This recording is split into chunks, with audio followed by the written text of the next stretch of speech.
Hello, I am so excited to have Beth Rudden, the Distinguished Engineer and Principal Data Scientist with Global Technology Services for IBM. That is a mouthful and a really cool sounding job. So tell us a little bit about that. What do you do?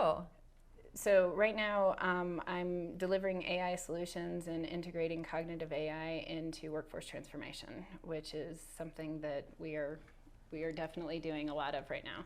And the idea of being able to use AI in order to understand more about our talent, we know that there's a lot of dark data. We know that there's a lot of data that we're not really looking at yet, and most of that is in unstructured text. So the ability to even make searchable, 90,000 resumes at once. That's where AI is really being able to look at and using NLP to label data. Okay. So you're creating dialogue or you're creating language through natural language understanding. Yes, natural language processing, natural right, language is NLP. processing okay. is when you're actually applying, all of that science in order to create a new label or word. So instead of having a human manually label, you can use semantic text analytics and NLP and ontologies to be able to create that label, and it's all dynamic. That's so fascinating. It's about speeding up and augmenting humans. It's not about generalized AI. This is narrow AI in the sense that you want to, instead of a human being sitting there with a million records on a spreadsheet labeling things, you're able to ingest that data, and the more data you feed it, the better it is. And the beauty about what I love right now is it's fully explainable, where I can say, this is the sentence that I inferred this label from. So I can say, human, here's what your resume says to me, and give that back to the person and say, this is what I'm inferring from it, from these data points with evidence.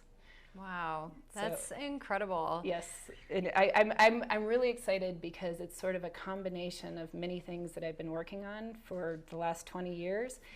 And the application of machine learning and neural nets is something that we can put on top of what we're doing with the semantic web. Wow. So, very cool. How did you get into all this? I get that question a lot. I've always been very interested in having data and facts because it makes me confident in what I do and what I say. And it's also a puzzle, because you can kind of see history. But I think I had my aha moment when I was doing archaeology in Italy, and we would find something, and if we didn't know what it was, we would kind of make up a story. And we're like, oh, it's obviously religious. And then we would make up a story about what happened and how that person or used whatever artifact we found. And I really realized that history and studying history, it's all written by the perspective of the human being. So data, by definition, are artifacts of human behavior. So if you're tracing back where that data lives and who put it there or who built the machine that generates the data, you really can start to understand the complex system and the interaction between humans and computers. And HCI is a huge field, but I personal opinion. Human-computer. HCI, yes. Yeah. Human-computer interaction. Human factors is another, verse in that. But it's very academic still. So there's a lot of study going on. But I think that bringing that in with computer science, bringing that into business, and business has done this. We do have human factors labs where we study how humans interact with technology, but now we can do that at scale. Wow. So one of the things I have to ask you about, because I did note, the anthropology connection with your background. You mentioned archaeology. I was an undergrad in anthropology and loved it. And one of my favorite classes was cognitive anthropology, and we talked about frameworks of how, as you said, people process things from a relative perspective, right? It's all subjective. So I wonder, how do you, and maybe this is a much longer conversation, but how do you mitigate that, that the person who establishes the computing environment doesn't apply their framework that's going to affect everything? As an anthropologist, I'm very explicit about my subjectivity. And subjective information, qualitative information, it's so rich in context, and and sometimes it's a lot more meaningful especially when you can connect the source of truth, you know. So great example is like if you want to hire somebody, you tend to go to somebody you trust and say, hey, what's this person really like, regardless of what's written on the resume. Right. Or you know, and that is subjective information, and we deal in worlds of subjective information all the time, and now we have AI to be able to help explain that. And that to me is where I think, you know, as a lot of the data scientists that I work with, you know, we all have this very strong, like a Hippocratic oath or a data science oath, that you have to be self-aware enough of, I think there's 175 cognitive biases. You have to be aware enough of yourself to really do the science part, which is the triangulation and the correlation of the data, to make sure that you have a source of truth that has actually, you know, been with evidence, and really provide that evidence in order to say, I think that this is good now. And we tend to discount a lot of the qualitative research, but when I was doing ethnography, and I used to I am a trained storyteller. I am a trained, you know, interviewer, and it's really fascinating to me because, like, now storytelling is really becoming a big thing. But years ago, I wanted to put storytelling on my resume, and somebody told me, they're like, "That's a euphemism for lying." I was like, you know, but it's true, because there's a lot of people who don't understand the power of a story. And the story allows you to take the evidence and take the data artifacts and then put it into the story.